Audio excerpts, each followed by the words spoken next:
Nako, hindi na ako nakatiis na pansinin at bigyang komentaryo. Ito hong naging pahayag di umano na kung saan ay sabi po ng abogado ni Ramil Madriaga ay inalok daw yung kanyang kliyente ng 500 million pesos hanggang 1 billion pesos.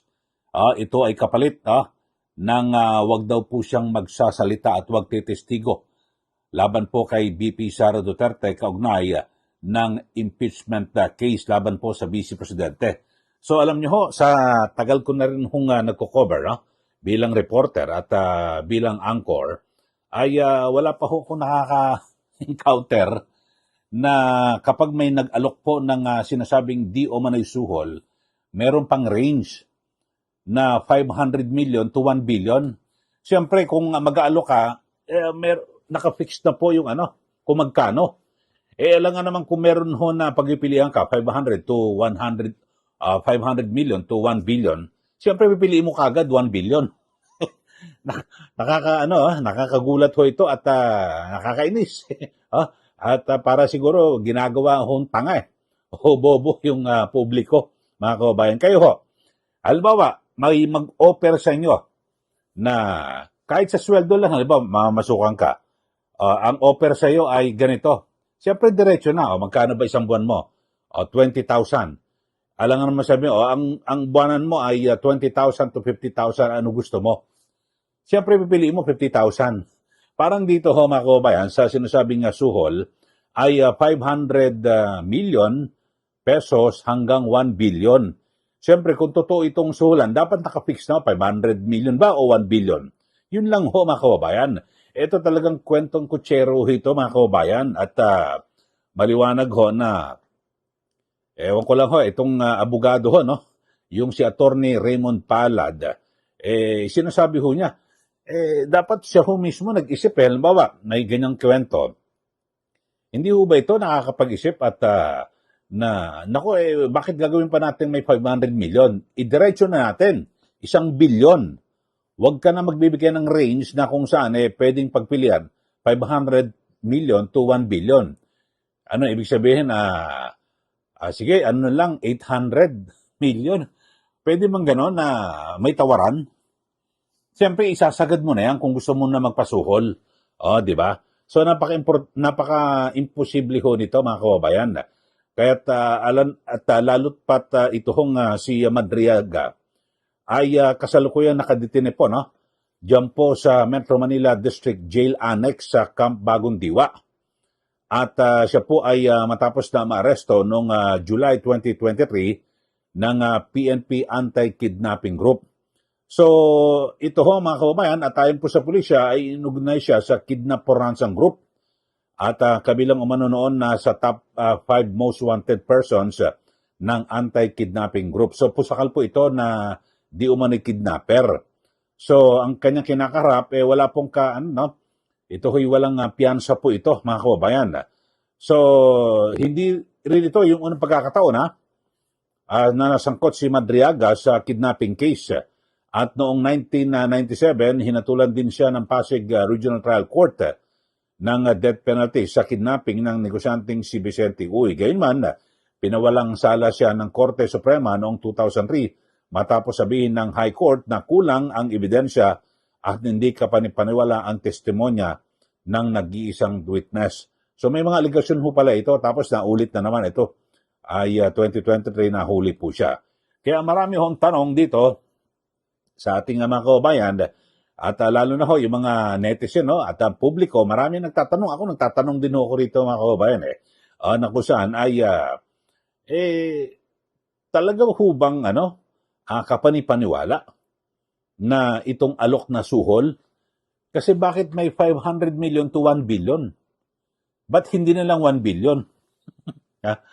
Ano ba, pwedeng tawaran o hindi, nakakaawa ka naman, 600 million na lang. Ganun ba yun?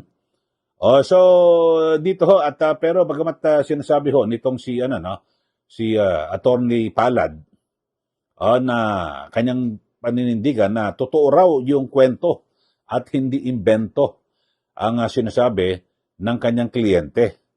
Pero tinanggihan daw, tinanggihan tinanggihan daw itong suhol di umano na 500 million hanggang 1 billion pesos na at talagang desidido raw na tumistigo laban po kay VP Sara Duterte. Pero alam nyo naman ho mga kabayan, siyempre marami hong nagtatanong dito, kaya ka nang kidnap kapalit ng pera. Ayun, illegal yun. Ito, di ba, at pwede kang makulong o pag nahuli ka sa akto at di ba, pwede ka mapatay, di ba? Pero dito ho, mga kabayan, ay talagang, ewan ko, kayo ho ba, nagdududa ho kayo, mga kabayan? At meron pa ho isa. Isa rin ho sa kaduda-duda. Ito nga sinasabi na may death threat na natatanggap daw. Ito pong si Madriaga. Diyan po sa loob po ng Piitan. At ang pinagtataka ko, paano ko kaya nagkaroon ng death threat? Meron ba siyang cellphone? Sino ang nagsabi ng death threat? Pero sabi ko, may kwento ho itong si Attorney Raymond Palad na parang sa loob ho ng Piitan ay may kumompronta ho sa kanya.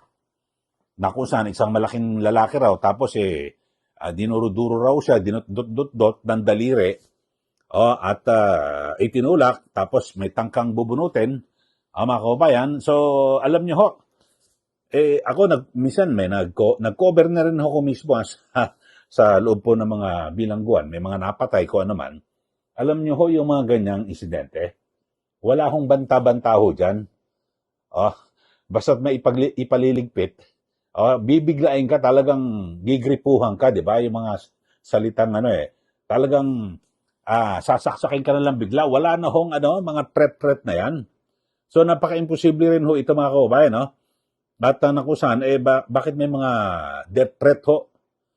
Dyan ho sa kulungan, hindi uso ang threat ho dyan. Talagang agad na ginagawa. Mga kabayan. At alam nyo, 2023 pa ho, nakulong itong si Madriaga. Ang nakapagtataka, siyempre alam mo na yung pasikot-sikot dyan. Ngayon, 2026 na ho. So alam mo, at lahat ng mga bawat pinupuntahan mo dyan sa bawat sulok, dyan sa kanyang Piitan, ay alam mo na kung sino yung mga nakakasalamuha mo dyan at kung sino, di ba, pag may darating na halimbawa, bilanggo, ikukulong, isasama sa iyong selda o kung saan naman, di ba alam niyan, talagang pipintahan niyo ng mabuti, sino ba yan?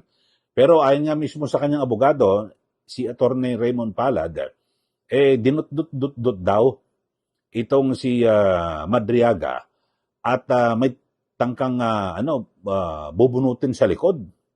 So, nakakatawa lang kabayan Kasi alam nyo, kung ganyan talagang totoo wala hong threat talagang ipaliligpit, biglang sisimplihan Sasaksakan na lang gigripuhan, ika nga. Tapos na agad. Pero dito, bakit hindi naman maipaliwanag at matukoy kung sino itong sinasabing bilanggo na nagtangka sa buhay di umano nitong si Ramil Madriaga. Yun ho. Dapat ho pangalanan at imbestigahan at di ba, kasuhan yan.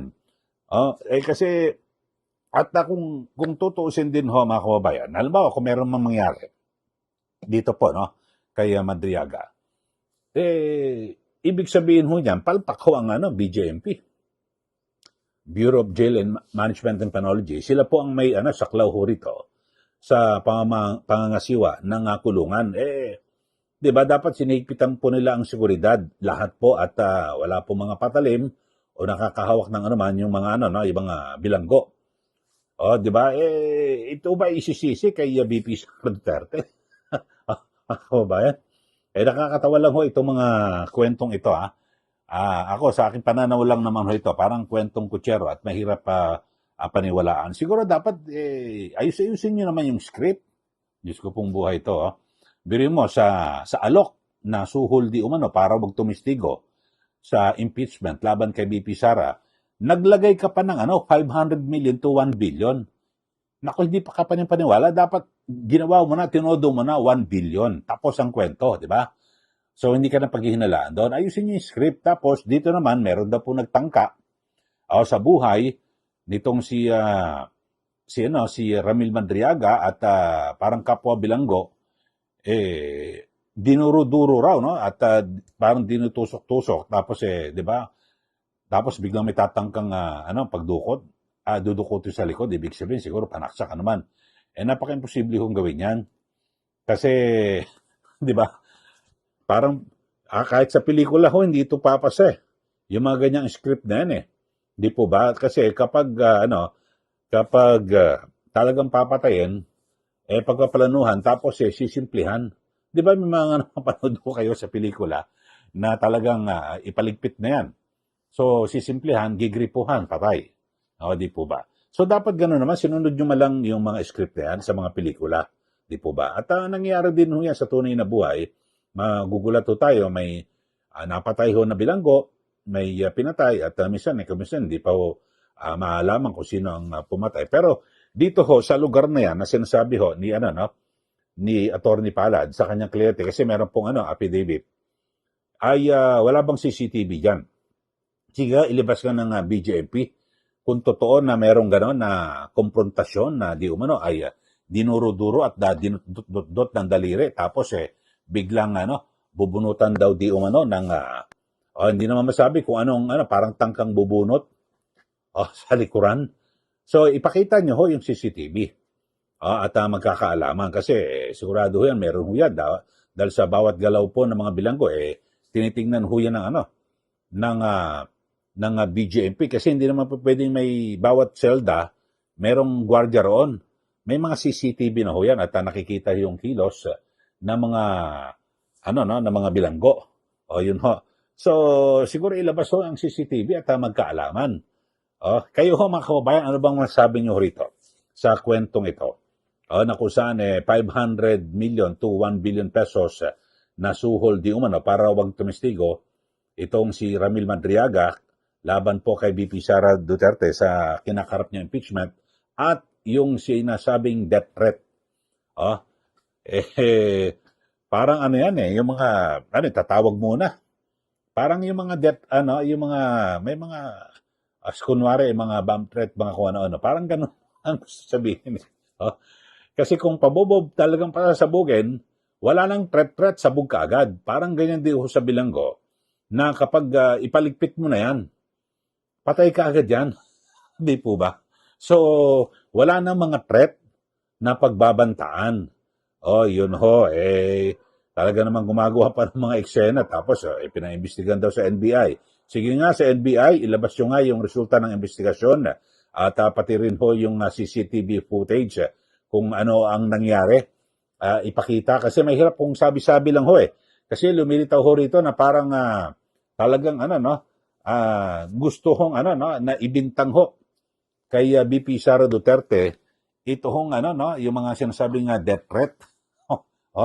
Ewan ko parang masyado hong mababaw ito hong mga ganitong style. Hindi po ba? Kaya nga ito hong si VP Sara Duterte ay wala na po. Ay talagang nagpasya na ho na di ba? Kinasuhan itong si Madriaga. At ang sabi nga ho talagang wala na, laban, handa ng lumaban si VP Sara.